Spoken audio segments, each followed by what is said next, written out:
सकल पवित्रों को पवित्र करने वाला, जैसे भगवान शंकर, भगवान सनंदन, सनातन आदि, श्री उद्धव जी आदि, ये बड़े बड़े महापुरुष जिस रज की याचना करते हैं, ये कौन है? ये जगत को पावन करने वाले।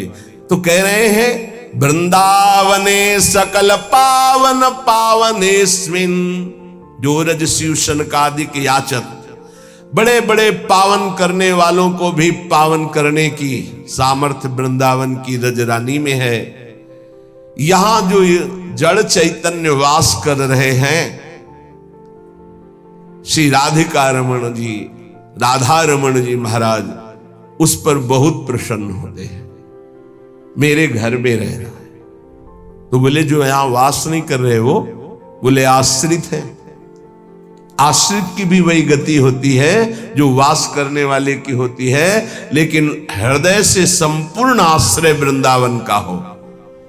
तो भक्त रसैक कोशे तोषेण, जब राधा रमण जी प्रसन्न हो जाते हैं तो अपना खजाना खोल देते हैं। तोषेण तो क्या, भक्ति रसैक कोशे, भक्ति रस का खजाना खोल देते हैं। दिव्य लीलाएं अंदर चल रही, दिव्य भाव अंदर चल रहे, उसी में परमानंद में डूबा हुआ है।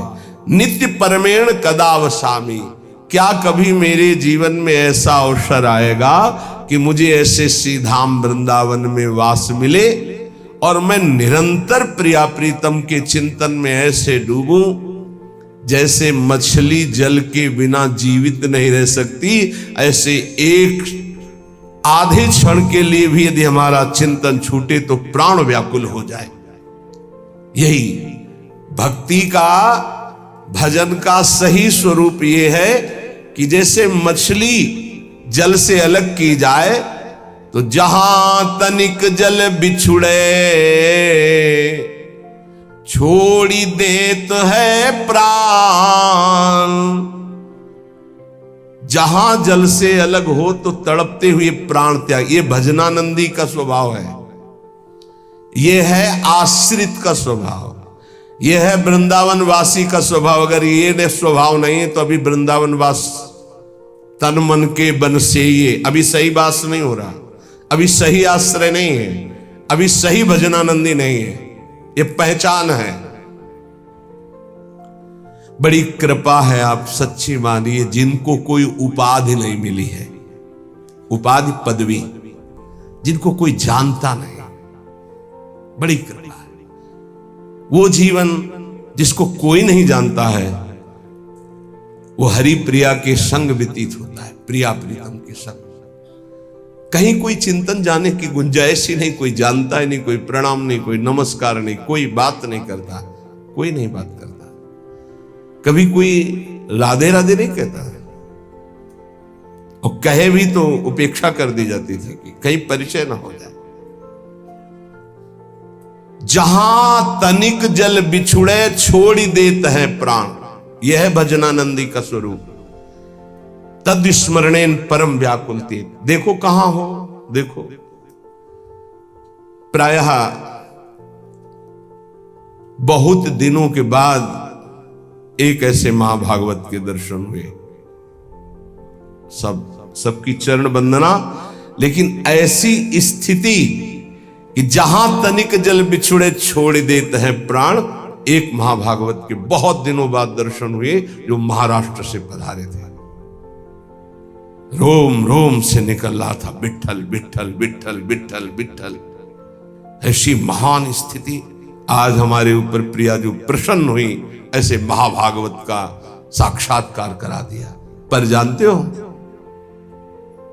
एक साधारण पतली धोती, एक साधारण कुर्ता और ऐसे छुपे हुए वेश में कि कोई ये ही नहीं कह सकता कि संत है, लेकिन ऐसी ऊंची स्थिति नाम की, पूछो मत। ये कोई उपाधि नहीं, कोई परिचय नहीं और कोई सम्मान की प्रियता नहीं, ऐसे बैठे हुए, कोई आदर नहीं। जब दृष्टि में दृष्टि मिली तब लगा अरे कितनी उच्च कोटि की अवस्था इनकी अध्यात्म की है। नेत्र तरसते हैं भजनानंदी और ब्रह्मबोध संपन्न महापुरुष के दर्शन के लिए। सच्ची मानिए, ये उपाधियां तो बहुत है, उपद्रव कराने वाली बहुत उपाधियां हैं। उपाधि रहित महापुरुष, खास बात है, उपाधि रहित महापुरुष, देहाध्यास रहित महापुरुष, भगवत चिंतन में डूबा हुआ महापुरुष, तत्वबोध महापुरुष, ये अंगुलियों में गिने जा सकते हैं, ये सैकड़ों की संख्याओं में नहीं होते। छोड़ी देत है प्राण जहां जल से बिल गावे। अगर मछली को जल से अलग करो तो प्राण त्याग देती है, ऐसे ही भजन के जरा से विस्मरण के आभास में उनको ऐसा लगता है कि मेरे प्राण निकल जाएंगे, भजन छूट गया क्या। अगर मछली को पानी से निकालकर शुद्ध गाय के दूध में, अब दही में, या सुंदर घी में, या सुंदर रबड़ी में डाल दो तो बचेगी क्या? प्राण त्याग देगी। केवल जल, ऐसे ऐसे भजनानंदी दे दूध में डारी रहे ना प्राण गवावे। अगर दूध में डाल दे तो रहे ना, वो अपने प्राण त्याग देगी, क्योंकि पानी से प्रेम करती मछली।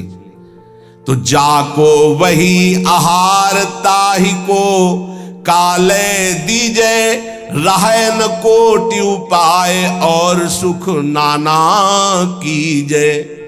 बोले जिसका जो आहार है वो उसी की प्राप्ति में जीवित रहेगा, अन्यथा प्राण त्याग देगा। ध्यान दीजिए, भजनानंदी का आहार है नाम जप।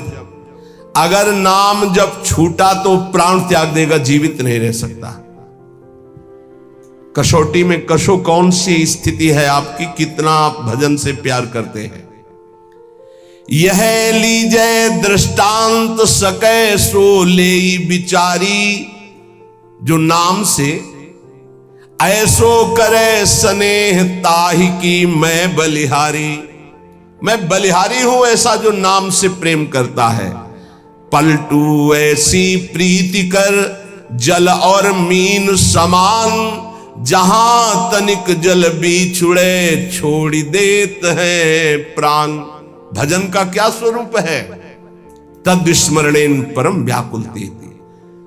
श्री पलटू स्वामी जी कहते हैं, बहुत बड़े भजनानंदी महापुरुष जिनके रोम रोम से सीताराम सीताराम निकलता था, कह रहे ऐसी प्रीति करो नाम से जैसे जल से मछली प्रीति करती, दूर होने पर प्राण त्याग देती है। और भगवान के दास होकर के भगवान के नाम की इज्जत रखिए आप। ये तिलक, ये कंठी, ये छाप धारण करके हरिदास कहा करके भगवान की अवहेलना मत कीजिए। इतने बड़े स्वामी के दासत्व का सौभाग्य मिला है।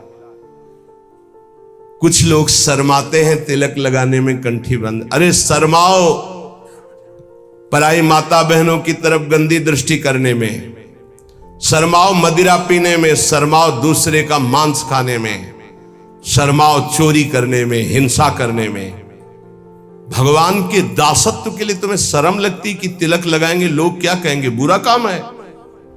कंठी बांधेंगे लोग क्या कहेंगे, सत्संग सुनेंगे लोग क्या कहेंगे। सत्संग सुनते हैं। कल हमसे एक प्रश्न हुआ, इसलिए बात आई कि कुछ भाई लोगों को ये शर्म लगती है कि छुपा करके, नहीं तो लोग क्या कहेंगे। लोग यही तो कहेंगे ये बड़ा भगवान का भगत बनता है। हमारा संबंध कहां से जोड़ दिया? भगवान से जोड़ दिया। ये हमारी निंदा की बात है क्या? अगर गुरु मंत्र ले लिया है, तिलक कंठी धारण नहीं करते हो तो बहुत बड़ा अपराध करते हो। ये तुम्हें नरकगामी बनाने की स्थिति में पहुंचा देगा। मनमानी आचरण कराएगा और अपराध बन जाएंगे, दुर्गति में पहुंच जाओगे। ये दासत्व है जो हम कह रहे हैं, उसको प्रार्थना को मान लीजिए। ये साधारण नहीं कंठी तिलक, केवल कंठी तिलक धारण किए हो और जितनी आज्ञा है उतने माला कर रहे हो और चलते फिरते राधा राधा, तो जीवन में वो स्थिति आ जाएगी तुम्हारी, देखना, जिसमें आनंद ही आनंद होता है, चाहे जैसी परिस्थिति हो, हर परिस्थिति में आनंद। अरे कोई हमारे प्राण लेने की धमकी दे दे कि अगर कल से तिलक लगाओगे तो चौड़ी छाती करके 12 तिलक लगा के घूमना चाहिए, मार, देखते हैं तू जगत का विधाता है या विधान किसी और का है। अगर मरना है तो तू मारे या ना मारे, मरना ही है उसी क्षण। और अगर नहीं मरना है तो काल भी नहीं मार सकता। समुझ जे आए शरण ते डरत ना काल डर। किसी के मजाक करने पर, विनोद करने पर तुम कंठी तिलक और माला छोड़ दो, लोग क्या कहेंगे। धिक्कार है तुम्हारी बुद्धि को जो भजन की तरफ चलने के लिए लज्जा करती है और पाप की तरफ चलने के लिए छाती चौड़ी कर देते हैं। पाप की तरफ लज्जा नहीं आएगी। अरे चौड़ी छाती करो भगवान के दासत्व के लिए। कैसे तुम हो। अकबर आगरे में आया करता था तो देखा जिधर दृष्टि डाले सब तिलक छापधारी राजा लोग बैठे। वो बादशाह था दिल्ली में प्रधान पद पर बैठा हुआ। उस समय ऐसा था छोटे छोटे राजा होते थे और उन सब का बादशाह स्वामी होता था। जैसे हर प्रदेश के मुख्यमंत्री और फिर राष्ट्रपति। तो देखा सब राजा तिलक लगा। मेरा फरमान सुना दिया जाए, जो कोई कल तिलक लगा के आएगा तो गरम लोहे से मस्तक दाग दिया जाएगा,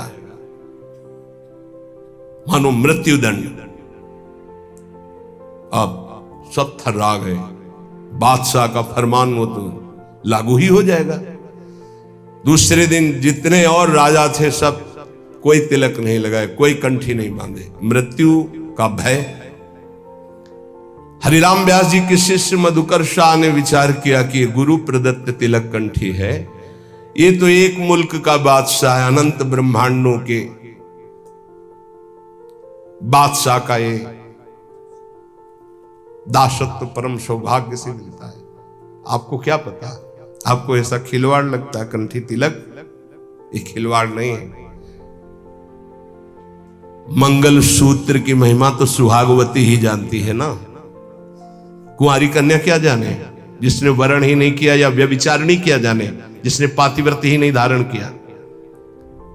ऐसे ही कुमार्गगामी क्या जाने सत्य मार्ग के इस कंठी तिलक का प्रभाव।